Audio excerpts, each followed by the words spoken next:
Hey, I want to kind of go off on a bit of a tangent if I can, because did a lot of research and I'm planning to start releasing a series of volumes of books that are long overdue. So, but I'd like to touch on a few things if you don't mind. Yeah, absolutely. One of the things I wanted to throw out there real quick is regarding what we were just discussing. You know, we talked about the fear factor about a lot of these things, like the mountain lion, for example, and even if we were to entertain the thought and include Bigfoot in this, apart from the fear factor, the other thing too, it comes to mind is the economy. And the reason I bring that up is because looking back in the 19, I think as early as in the 1960s, when the spotted owl was first spotted, and then later on it got spotted and discovered again in the 80s, and then I think it was the early 90s when it officially it became on part of the endangered species list. Now, the spotted owl, when I did my research on that, it's just a small little bird. That spotted owl is not big.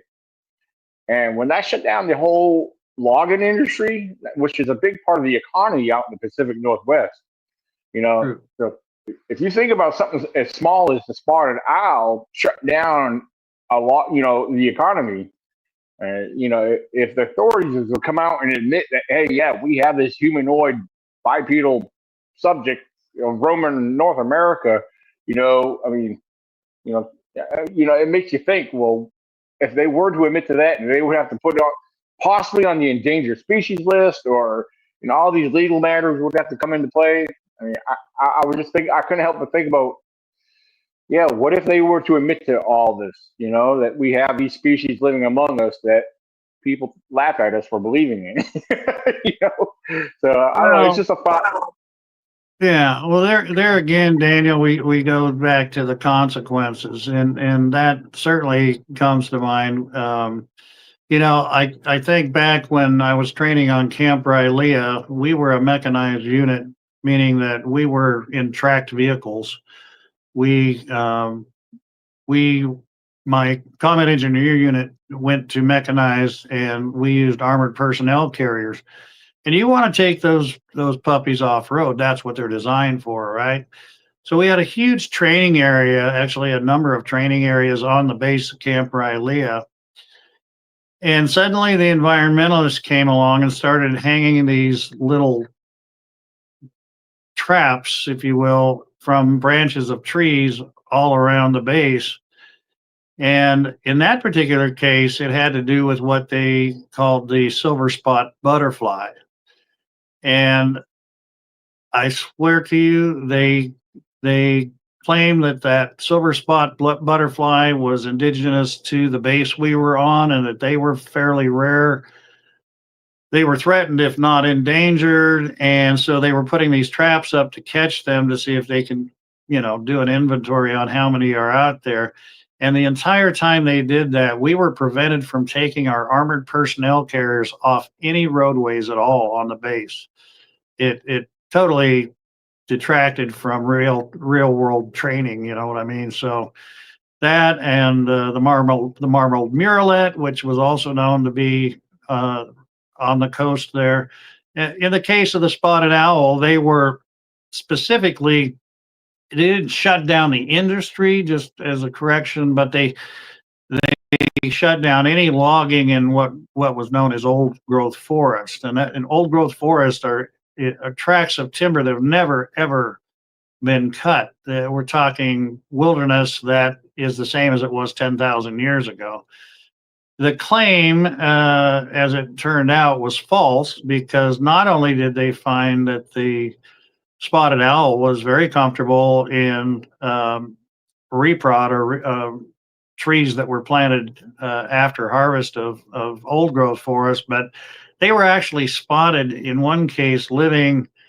I remember this one story about that they found a spotted owl living in it had made a nest on a lighted sign.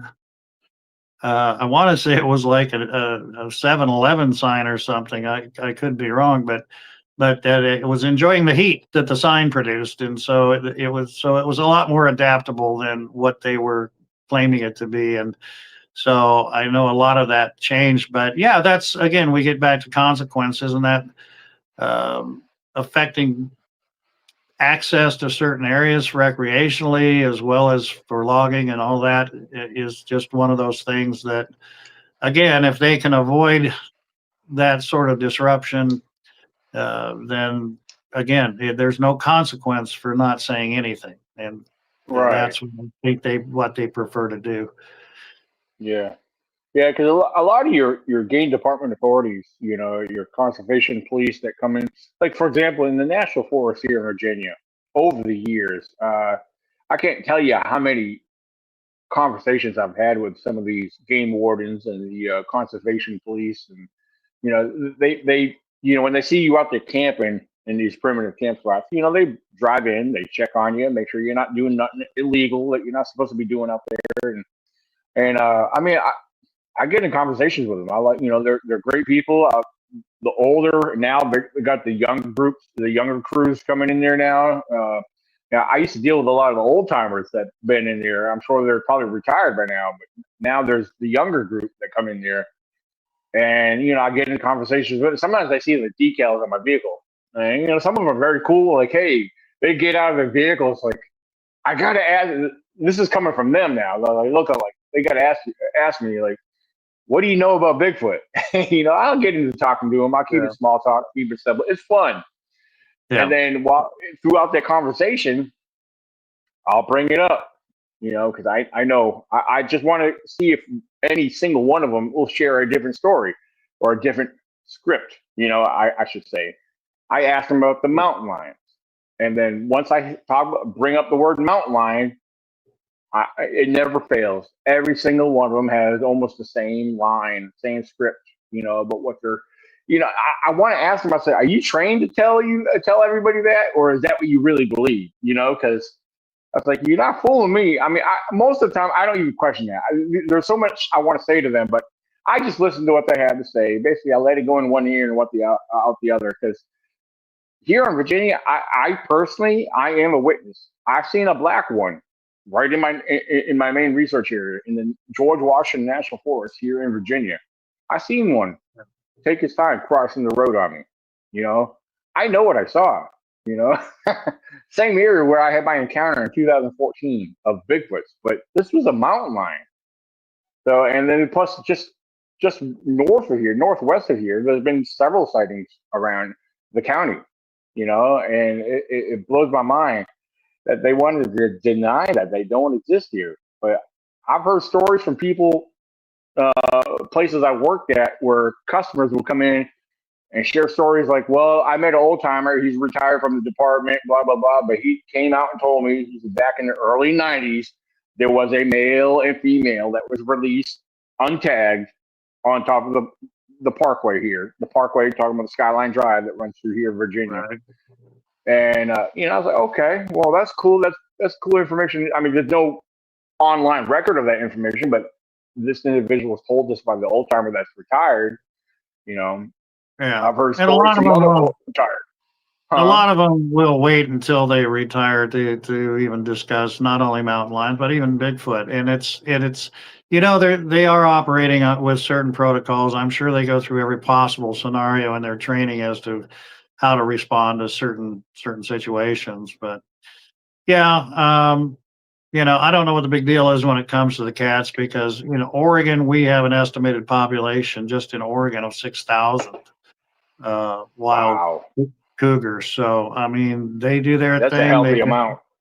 They've been there longer than we have. They'll always be there. It's just a matter of adapting to the concept. They're out there, and to be on guard and to know how to react should you encounter them. There's signs everywhere. In fact, I can right behind where I used to live on Mount Hood was the Wildwood Recreation Area, and when you get started at the trailheads there in that recreation area, there are signs that say, this is bear country, this is cougar country, and should you run into a bear, this is how you need to respond, and should you run into a cougar, this is how you respond.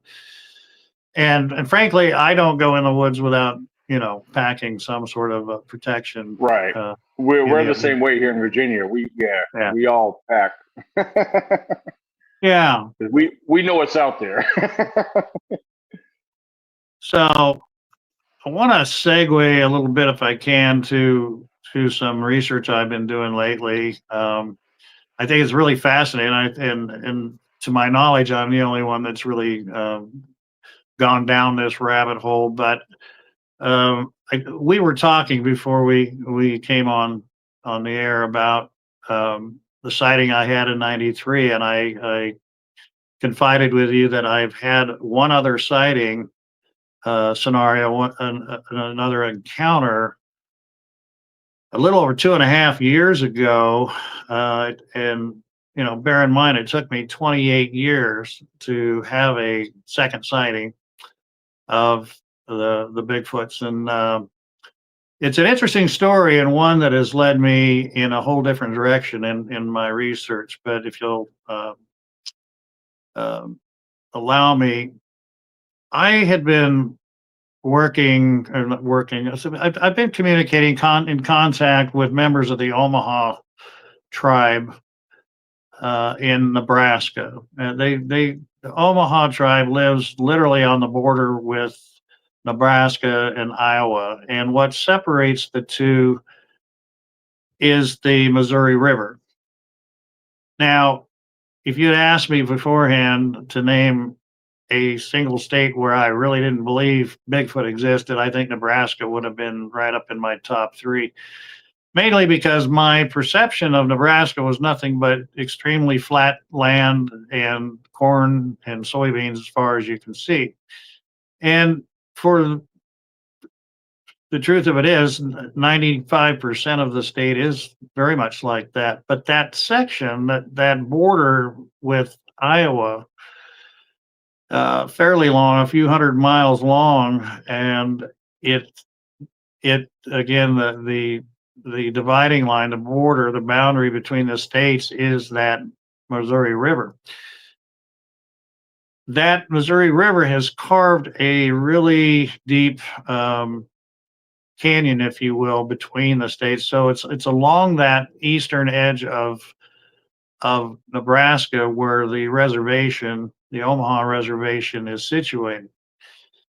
Now, in the course of several years, they had told me that they were having multiple encounters with these things, and that to me was something that I found very difficult to believe. If you've seen them once, that's like winning the lottery, but to see them on a regular basis would be tantamount to have established a relationship with them. And I had kind of put that in the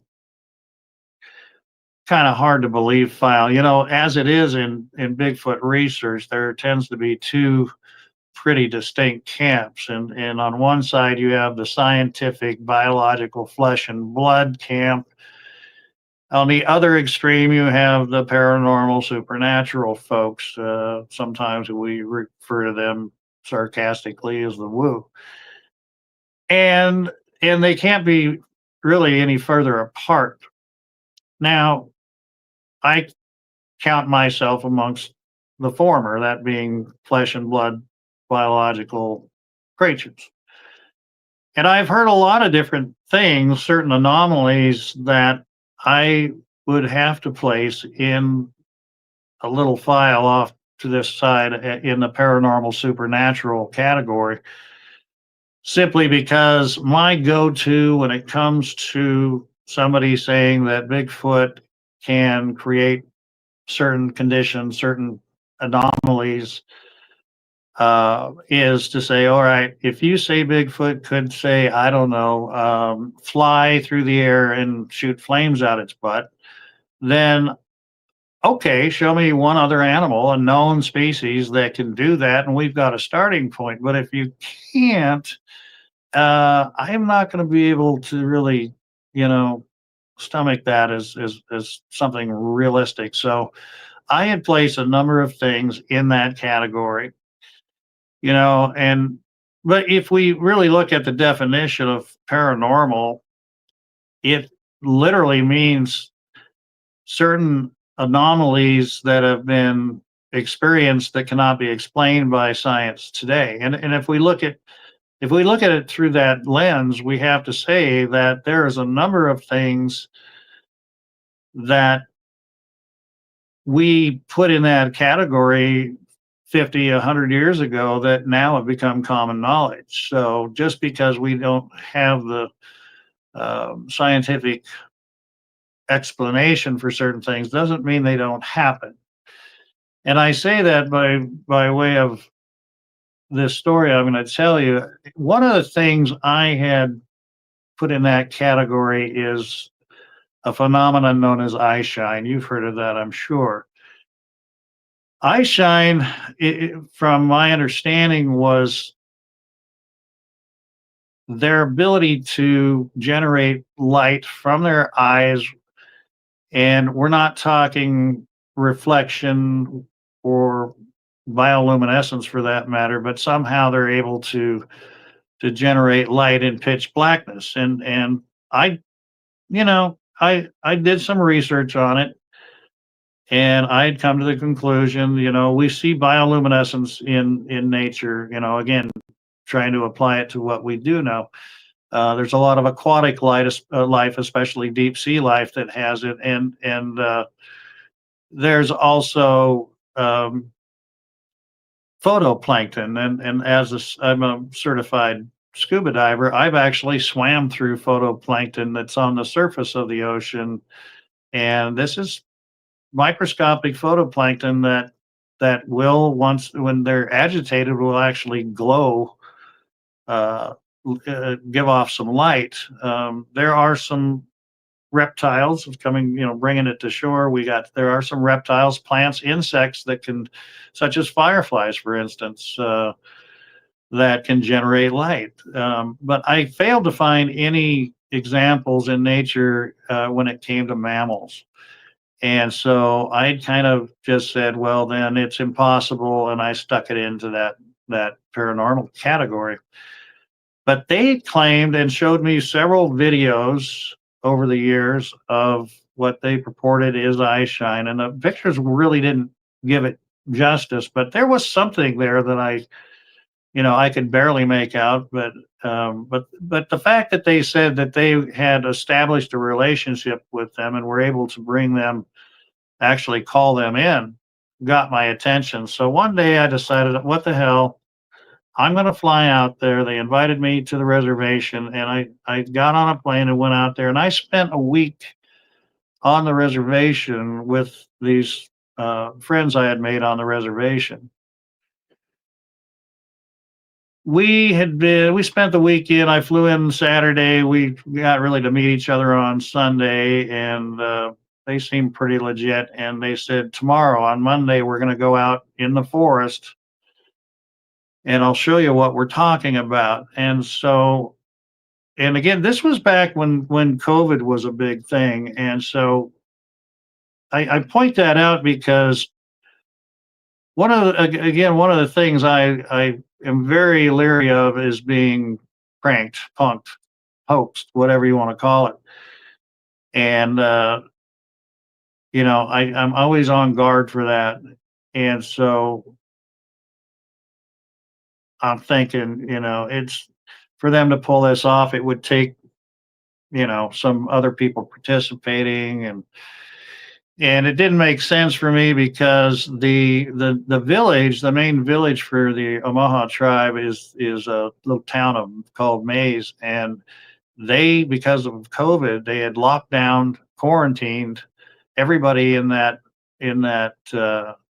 on the reservation in that town. They were not allowed to leave after 8 o'clock at night, and they weren't allowed to leave in the morning until like daylight. So basically, during nighttime hours, they were not allowed to leave. Now, the exception in our case was that the individual that I was friends with held a pretty high position on the council, and so he had, let's just say, a little more clout when it came to leaving, and so they would allow us to leave the reservation to go, or leave the town, I should say. We were still on the reservation. So they took me out to an area, and we never went out there until at least midnight. Okay. So we got out there on a Monday, midnight. We drove to this location, and it was very remote, again, in the Missouri River Valley. Very heavy, thick hardwoods, mostly oak, but some maple and a few pines scattered around. And parked the car. He said, get out and no lights, keep all the lights off. Don't even turn on your cell phone. And it was so, honestly, Daniel, it was so dark, I could not see the hand in front of my face. It was, I mean, my friend was standing right next to me, and I could talk to him, but I couldn't even see him. You know, it was that dark. And so we walked carefully across the roadway, and he stood at the edge of this road. And of course, there's no traffic going by. It's a 2-lane. We're talking 1 lane each direction, and probably no more than about 30 feet wide. Walked to the edge of the roadway, and we're looking off into complete darkness, and he cupped his hands to his mouth, and he would call out, he would say, "Oh-ho, Coggy." He would shout that out into the woods, into the darkness. I assumed it was woods. I couldn't really tell. And, you know, he might do it again 20, 30 seconds later, and I'll be damned. I'm standing there looking in pitch blackness, and all of a sudden I see what appears to be a set of eyes, and they are lighted. They are very bright, to be honest with you, dim lights, but I'm looking out there, and where once it was just pitch black, now I'm seeing what appear to be eyes. And again, I'm thinking, okay, does he got some LEDs out there? Has he got a little fob in his pocket and he's turning these on? He's punking me. I don't know, but here's the problem, Daniel. These eyes, they blinked, they moved, and not only the eyes moved, but the individual itself would move. It would move left, sometimes right, sometimes closer, sometimes farther away. And at one time, I know we had at least 3 separate individuals, and they all moved independent. And it wasn't just these eyes, or what I assumed were eyes, but there were vocalizations that went along with it. And I mean, crazy ass vocalizations, the likes of which I had never heard. And I had heard vocalizations on numerous occasions, both in person and recorded.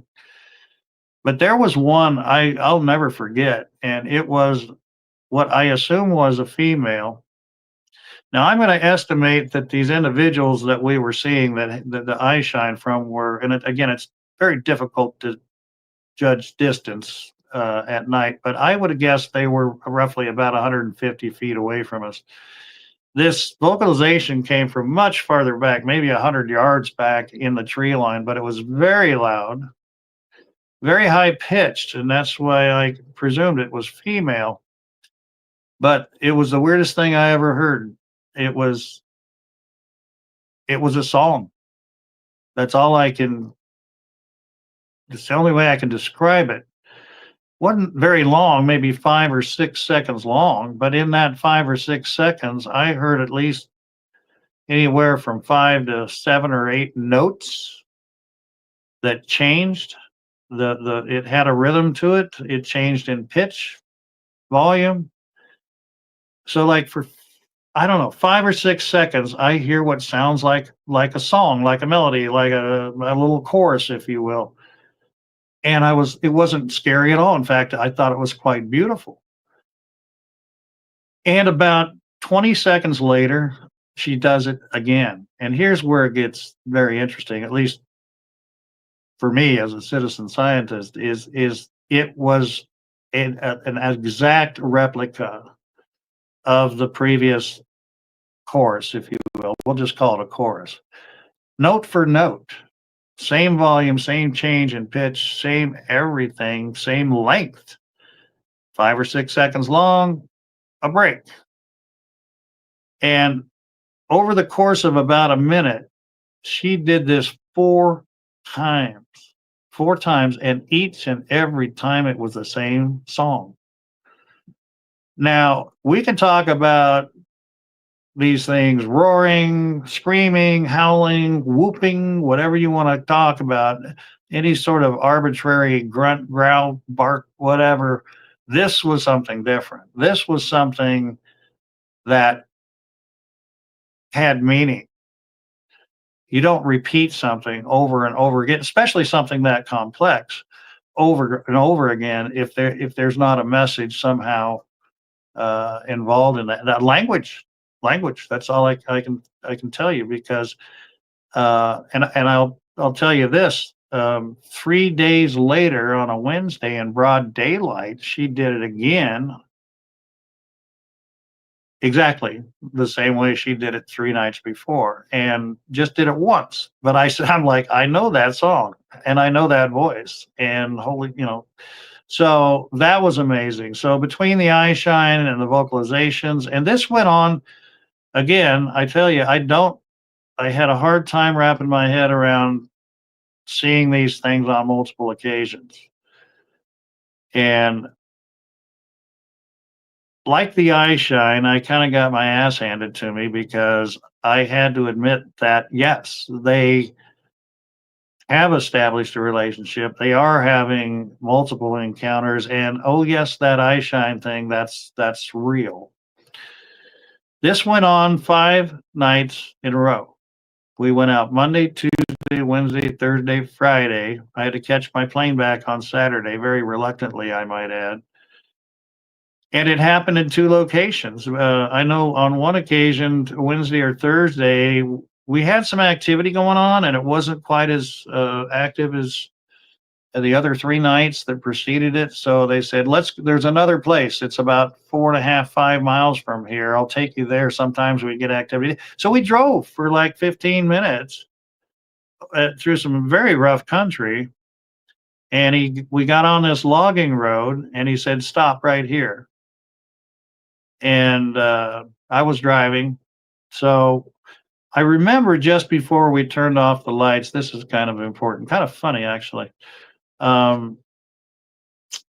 remember just before I shut off the lights, when I was on this, it was like a logging road, but it was very straight. I knew I could see as far as my headlights could shine forward before I shut them off, that the road was very level, very straight. So anyway, we shut off the lights there, and again, he's out there calling to them, "Oh ho, Koge, Gigo ho." Again, "Oh ho, Koge" means hello, friends, and then Gigo ho means come closer. And sure enough, within less than a minute, we had eye shine. The one I saw initially was directly down the road, or it appeared to be, because I was still standing by the car and I knew which direction the car was facing, and it lined up with the road, a road I can't see. Standing next to a car I can't see, but I just knew it was either standing in the road or just beyond it, but it was in line with the road. Then we caught a second one starting to flank us at about 3 o'clock. They started calling out, "There's another one," and it's trying to circle behind us. Well, so this has been going on now, if you got to understand, for like 4 nights in a row.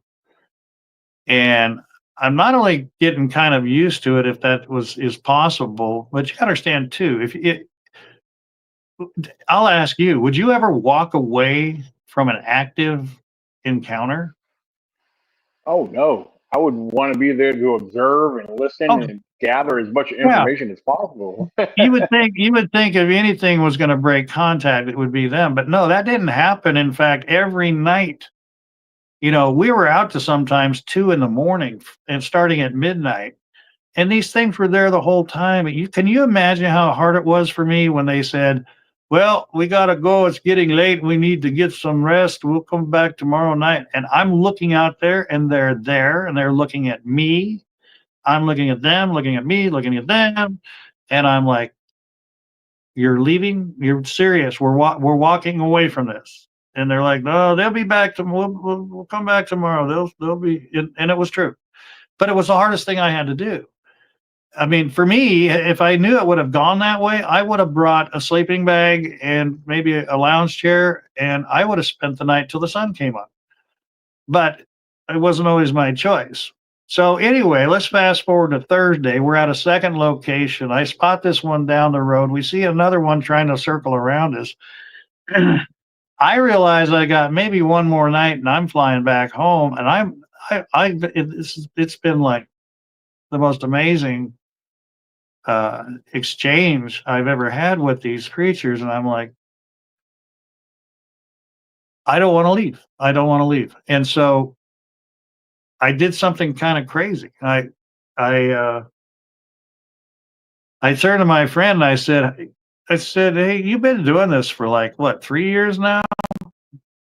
And they said, yeah. And I said, so you've obviously established a relationship with these creatures. I said, you would think in 3 years, if they ever wanted to harm you at all, they certainly would have done it by now, don't you think? And he goes, well, yeah, I suppose.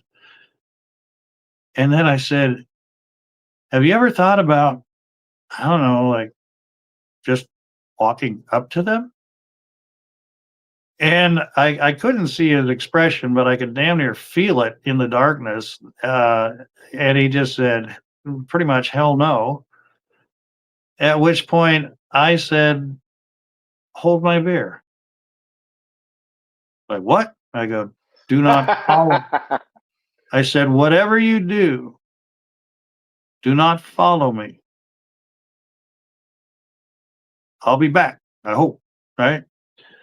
So I literally, I don't, I know what I was thinking, but in hindsight, it just still kind of blows my mind. But I walked down the road that I couldn't see, but I knew that individual that had been there that whole time is staring at us from in line with the road.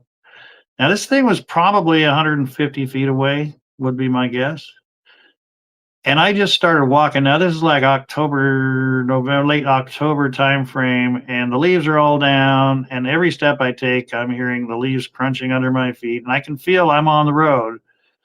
Because if I stepped off the road, I would have felt it, But I know I'm on this hard ball, and I'm going down the road, and I'm just fixated on this set of eyes, and I'm closing the gap. I'm like starting 150 feet away, now I'm 100 feet away, and now I'm 50 feet away, and I'm like, who's going to blink first? Literally, And I I was kind of, I don't know, in the back of my head, we were playing a little game of chicken. I thought, it's got to move. So, something's going to happen. And so now I'm down to 40 feet.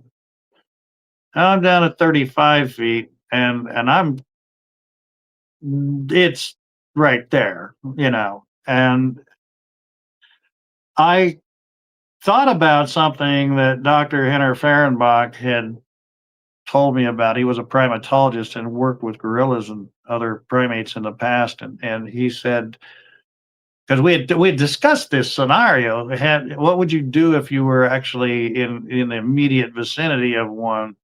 And I remember him telling me, well, when we dealt with gorillas in Africa, if they came toward us or if we got within a certain range, we would simply sit down, just squat down and sit on the ground, avoid making eye contact, act completely uninterested that they're there.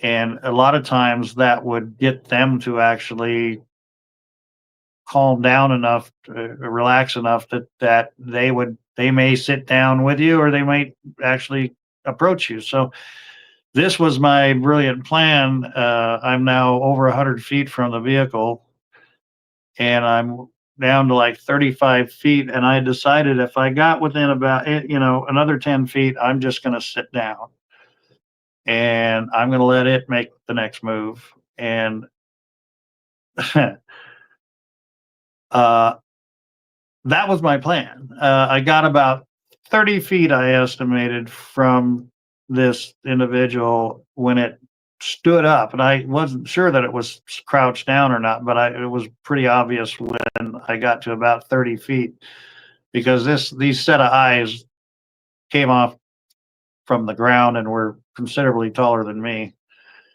stood there for just of course I stopped at that moment, and it stood there looking at me for a second, and then I saw it turn to my right, its left, and just walk off. Very quietly too, which was really weird. Didn't make a whole lot of sound, but it went from two eyes to one eye when it turned its head, you know, away from me, and then I just watched it. Well, watched it. Yeah, I heard it, you know, walk off, but I saw it turn to my right and just disappear into the forest, and I was like, "Thank you." I was like, I really didn't know, how that movie was going to end, but that's how it got. And then I turn around to look back at where the car is. And of course I have no point of reference because it's pitch black where I just came from. The whole time I walked that line toward this creature, uh, I knew I was on the road. And then when it left, I'm like, what do you, I just like do a 180-degree turn and try to stay on track and hope I don't go off the road on my way back to the car. I don't know. I think I stepped off the road a few times heading back, and then I finally called out to them and they kind of talked me back to the car. But that was a very, very amazing situation that came of all that. But the bottom line is this: I got on that plane on Saturday, and the whole way back home, I'm thinking, all right, smart ass, you got to take that whole eye shine thing right out of the paranormal file and bring it on over to your scientific biological flesh and blood file and figure it out, because you saw it. You can't unsee it. And I did. It took me a little bit, but it was interesting. I was watching a TV show. I think it was, I want to say it was Discovery Channel. It was called Earth at Night. I'm sure your audience could look it up. But Earth at Night was a 3-part series where a camera crew went all around the world filming nocturnal creatures in the dark at night in such a way that they were unaware that they were being filmed. And they had camera equipment that you and I could never afford, because the pictures they got were just absolutely amazing. But in the first part, like I say, it was a 3-part series. In the first part, they were in Argentina, and they were filming a mother puma similar to our cougars, and she was leading 4 of her fairly large kittens, out into the field and teaching them to hunt in pitch black dark. What struck me was when they were filming this, the eyes glowed so brightly, and supposedly they weren't using infrared, any sort of infrared beam that was reflecting off of the retina like we see with deers, dogs, even humans, depending on the circumstances. And I was like, wow, of all the animals they shown, that the return eye glow on this mother puma was so bright it almost washed out the entire head of the cat. I mean, it was like the whole head was glowing almost. And the narrator would go on to say that, and they had traveled 6 different continents to do this filming. They said, of all the animals we have seen, the puma is one of only a handful that we have discovered that we can actually spot in pitch black of night with our naked eye. And I went, bingo. There's my animal. There's that one I was looking, the one that I needed, one animal that we know of that was a mammal that could do what people claim these things could do, and what I had actually witnessed, and there it was. And what I would come to find out was that this was a product of reflection, refraction. I didn't go far enough down the rabbit hole because, again, in my limited thinking, I'm thinking, where's the light? There's got to be a secondary source of light in order for that reflection, refraction to happen. But what I didn't think about is the fact that we as humans are very limited in our night vision and what we can see and decipher as light versus other animals, especially nocturnal animals. They obviously, like cats, for instance, like the puma, they see in the dark very clearly where we cannot. So, how do they do it? Well, it's a process involving the the tapetum lucidum, which is a crystalline layer that's unique to nocturnal animals. It's a crystalline layer that sits between the retina and the optic nerve. And as light enters the eyeball, because it is a crystalline shape, it doesn't like reflect like straight back like a mirror would. It's of course the eyeball itself is concave, and when the light hits it, it bounces in every direction within the eyeball, and that process amplifies the light not only for them into what their eye is receiving and seeing in the dark, but it does it in certain cases, such as the puma. It amplifies it enough that the human, with the naked eye, with no special cameras of any sort, no scopes, no infrared, no thermal, can actually see it. And now we take that, and a puma's probably got an eye fairly close to that of the size of a human, maybe a 3/4 of an inch, possibly an inch at best in circumference or diameter. And if we extrapolate that to our subject, to being Bigfoot, we're looking at eyes probably about the size of a tangerine. So follow me. The bigger the eye, the larger the pupil or iris, the shutter, if you will, the more light it can take in, and you have a much bigger projection screen on that retina at the back of that eyeball. That if you're looking directly through that pupil, what it's doing is it's taking in light that we cannot see because of our own human limitations, and it's amplifying it to a point where we can, again, through that process using the tapetum lucidum.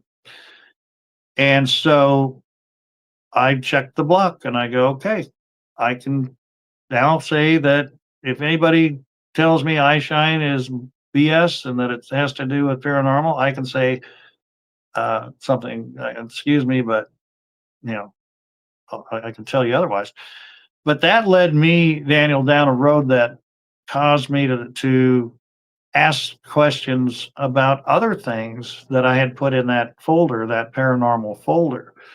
It got me to thinking, had I heard things like, we can talk about things other than eye shine. We can talk about things like, oh, the fact that we can't get clear pictures of them. All we get is blurry photos.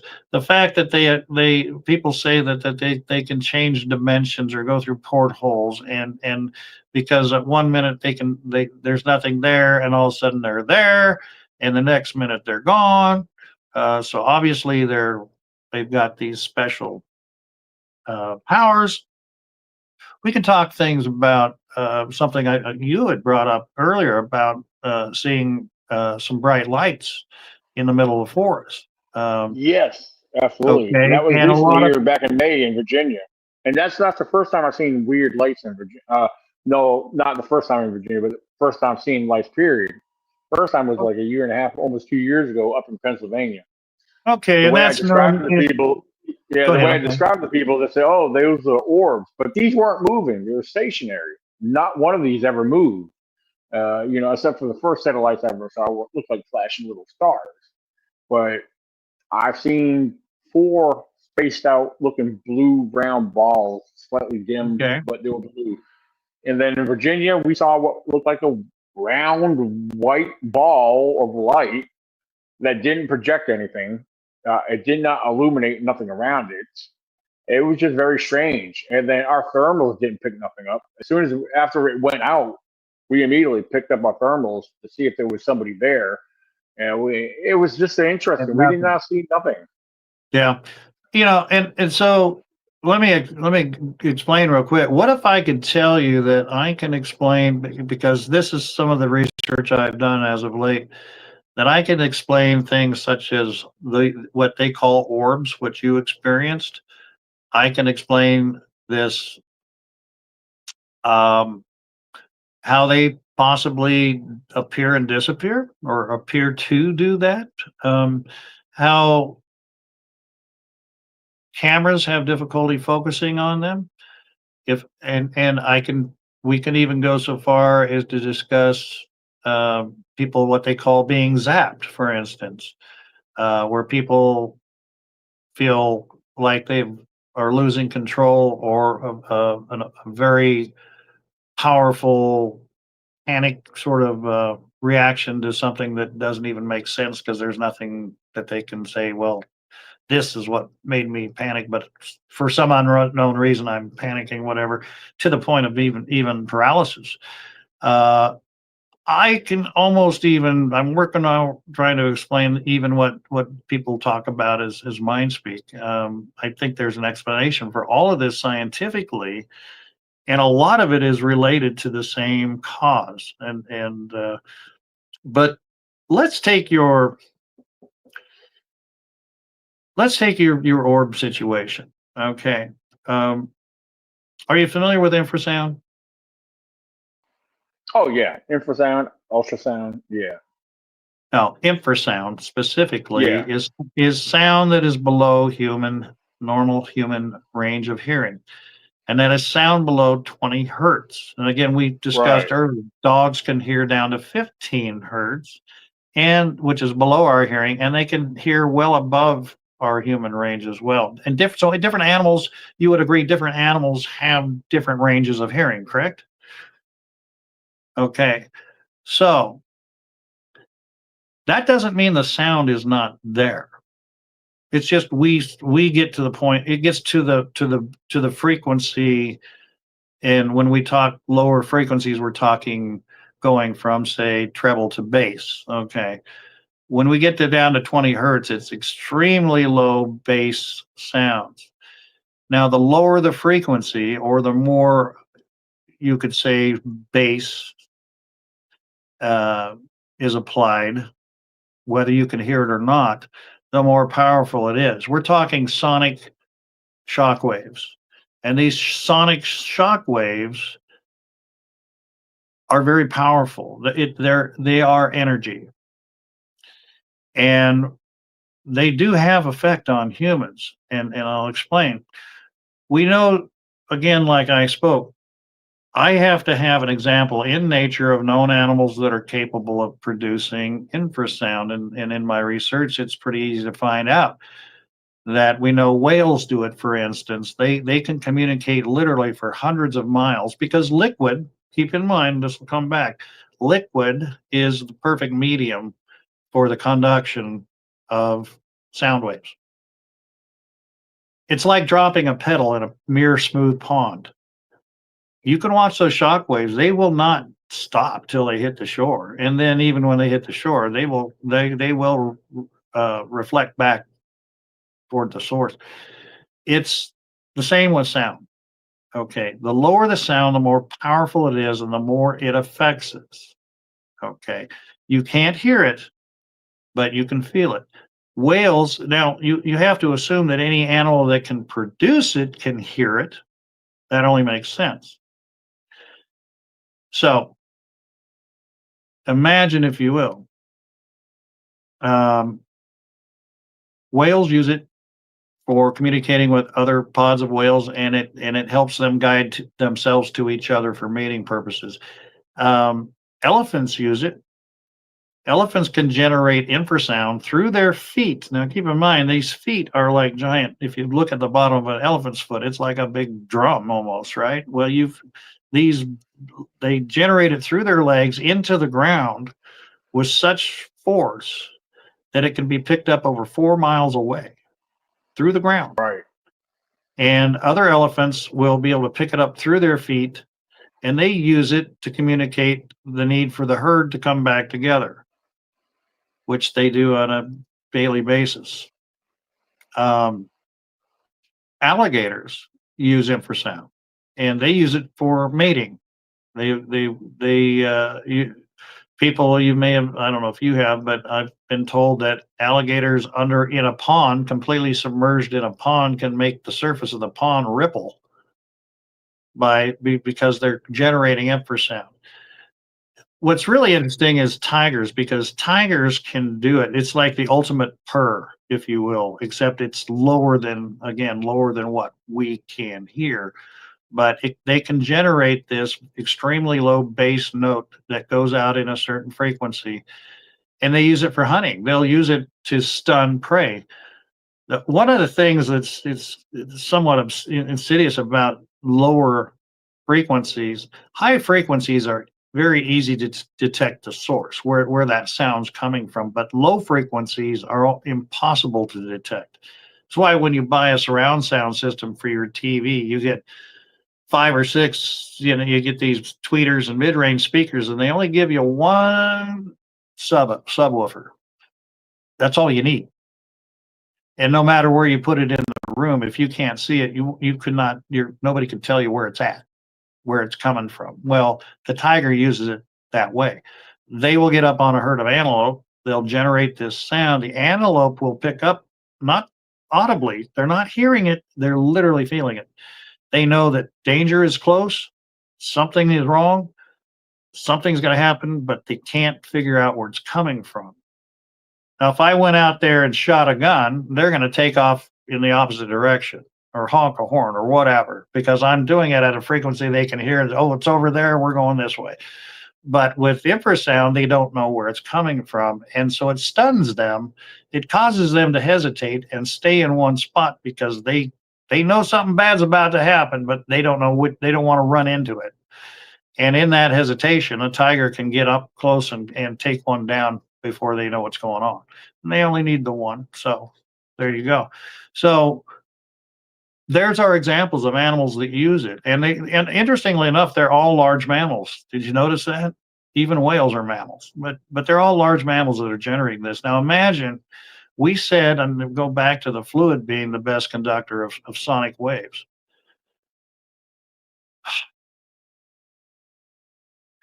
I'm going to jump just a moment to something I talk about in terms of them seeming to appear and disappear.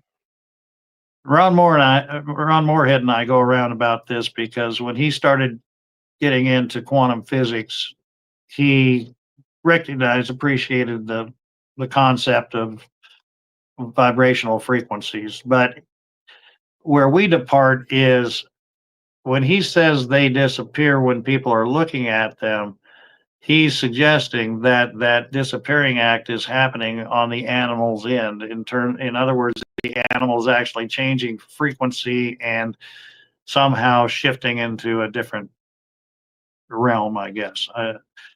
I disagree. I think the action that is really taking place is not on that end, but on your end. In other words, when you're looking at something and and your visual acuity is disrupted, how? Well, by being your liquid-filled eyeball is being bombarded by these vibrational waves, and it's causing your eyeball to lose focus, to lose acuity. And they know that. They've done it with, like the tiger. I'm sure they've practiced it on other deer and other animals that they predate on. They know that they can do it to the animals. They know they can do it to us. So if you get too close to them, it's the ultimate camouflage, but it's not camouflage on their part. It's how they're affecting you physically, how they're affecting your eye. And for example, infrasound was not studied for a long, long time because it was below human hearing. It wasn't practicable. There was no money in it. Why study sound you can't hear?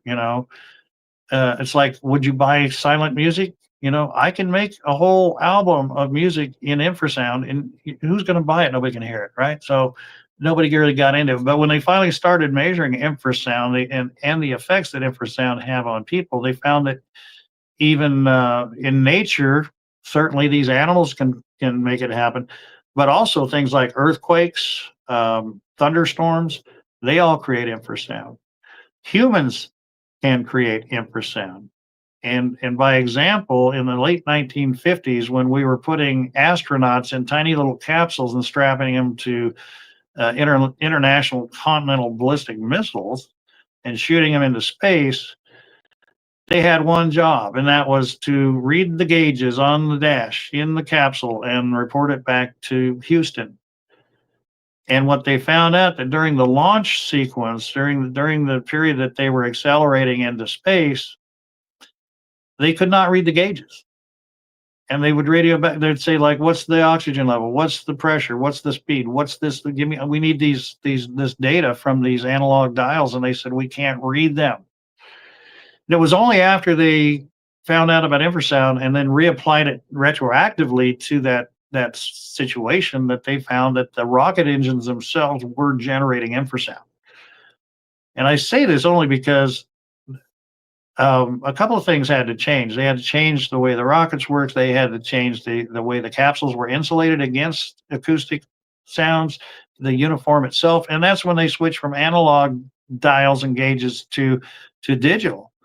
It was a lot easier to read under those circumstances. And anyway, so we know that infrasound can affect the human eye, the acuity, especially the lower it is, the more it vibrates the eye, the more it vibrates that liquid in your eye, and it makes it difficult to see. Getting to the orb situation, once I kind of said, okay, I can check the block, that's how they appear, disappear, possibly. And it's not happening on their end, it's what they're doing to you. It's not. So I can say to people, I believe that you had this experience, that this happened to you. My argument is with your interpretation. Let me tell you scientifically how that could have happened under certain circumstances, right? So the orb thing, I thought, oh, this is going to be fun. I'll never get this one solved. So I got in and found out, and I have references to all this, and I'd be happy to share it with you. I basically, and I didn't use any AI. That wasn't around at the time, but I did use Google quite a bit, and I got in, and you can do this just as well. You just type in, can infrasound affect human vision, and how? And of course, I came up finding out that these frequencies can mess up with your eyesight. And then I went, okay, can infrasound cause people to see colored lights? And I would encourage you, Daniel, to do that as soon as we get done with this interview. But the answer came back, yes. And I'm like, no way.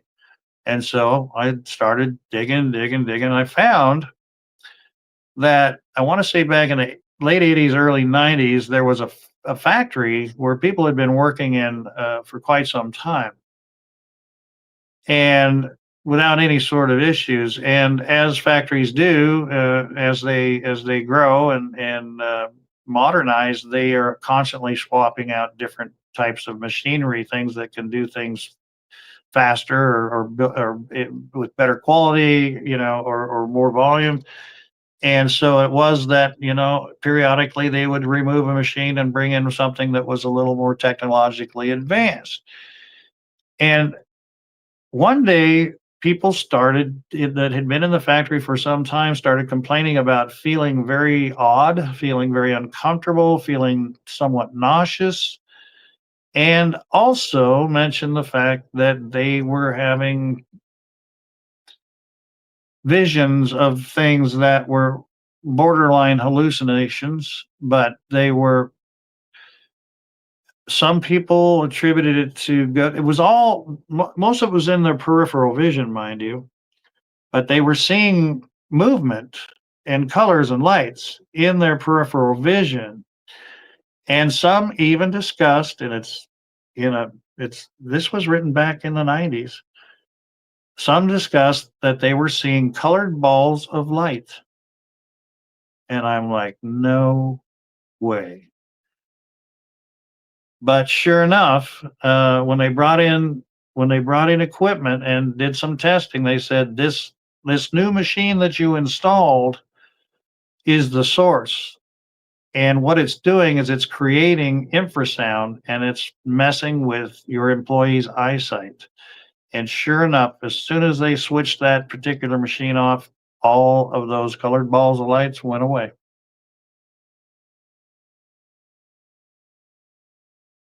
Now, if Bigfoot is able to do that, like other animals do in the wild, it's basically putting pressure on your eyeball, and that aqueous humor, that liquid inside your eyeball, is being affected by it.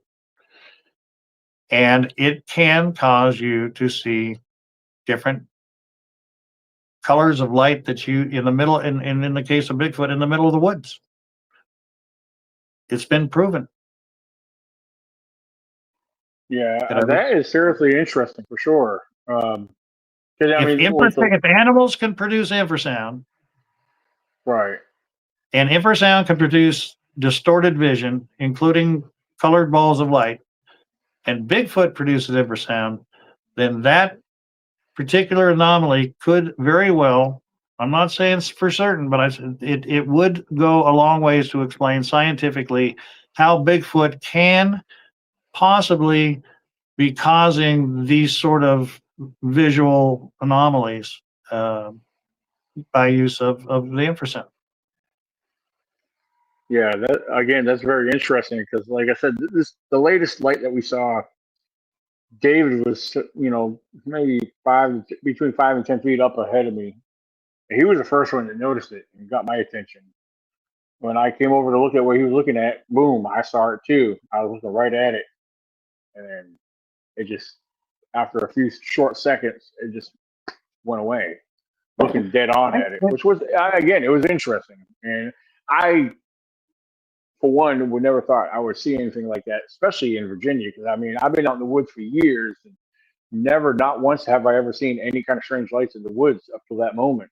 Yeah, up in Pennsylvania a couple of years ago, or prior to that, I've seen some weird things, but that I can't explain. But Well, and I'll tell you, I have yet to experience it, but I've heard enough of it to believe it's not just some couple of people, some anecdotal stories. Because when you hear it 100 times, there has to be some truth in every story. So again, it's not that they didn't experience it or that you didn't experience it. It's just how you interpreted it, how you came to understand how that could happen. Or in your case, maybe you didn't understand it, but you did experience it. I just talked to a lady this week who was up in the Olympic National Park in Washington, and she told me a story where her and her husband were at a hot springs in the park and stayed a little too late and had to hike out at night, and that they were being followed by more than one of these creatures, and they had no flashlight whatsoever, and their car was nearly 3 miles away. And they said the entire time these things followed them, there was a what appeared to be a ball of light ahead of them in the trail, and they were able to follow that all the way to their vehicle. They said without that light, they probably would not have gotten out of there that night. And they said as soon as they got to their vehicle, it stopped. So I don't know, Daniel, but I'm just telling you, I'm looking into this stuff from a scientific aspect and trying to make sense of it. We don't have enough time, I'm sure, but I can get into what I believe is behind people being zapped. I can tell you why most cameras fail to get clear pictures. Same sort of anomaly, same sort of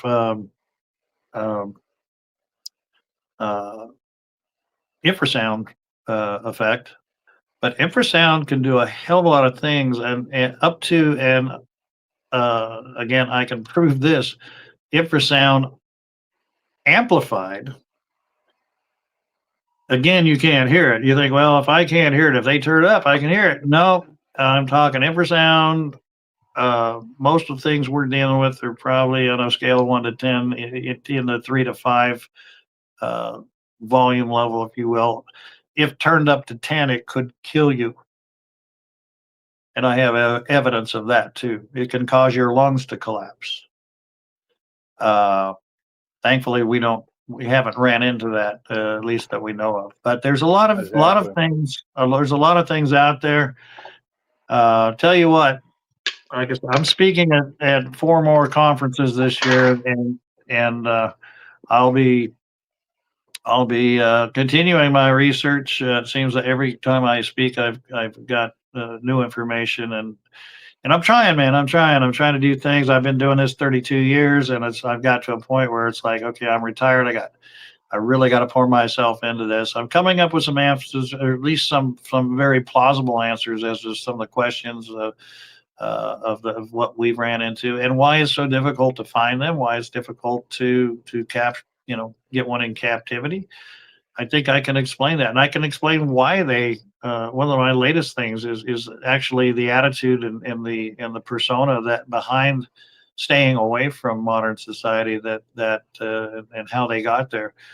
And so anyway, have me at one of your conferences next year, and I'll blow your minds away, because by then I'll probably have twice as much information. But anyway, it's a fascinating subject, and the more I get into it, the more I realize the less I know. Now that'd be great. Though. I mean, we'll definitely gonna be in communication, and I'll touch base with you on a few things. And but no, this has been great information. This seriously has been some great information, and I hope the listeners take a lot of this into consideration. And if they have any questions, there'll be links in the description where they can find you and contact you. Yeah, So I'll give you a shameless plug here. If you do want to get a hold of me, my email is AmericanPrimate@AOL.com. That's the word American, and then with an N followed by the word primate, PRIMATE at AOL.com. I have a website, which is AmericanPrimate.org. So feel free to reach out to me if you have any questions. I'll be more than happy to try to answer them, and if I can't, I'll dig into it and see what I can do. But no, it's been great talking with you again, Daniel. It's been a while, and I'm looking forward to seeing you again in person soon. excellent, excellent. Yeah, I appreciate everything. Todd, I want to appreciate your time being on here, and again, I'll be in touch with you soon. So thank All you right. again Well, for thank you sharing this for having me. information. Yeah, All we'll right. definitely have to have you on and back again for some more conversation. There's a lot I think we could cover and go over and Okay. discuss. So Okay. I'll look forward to it. You take care. excellent.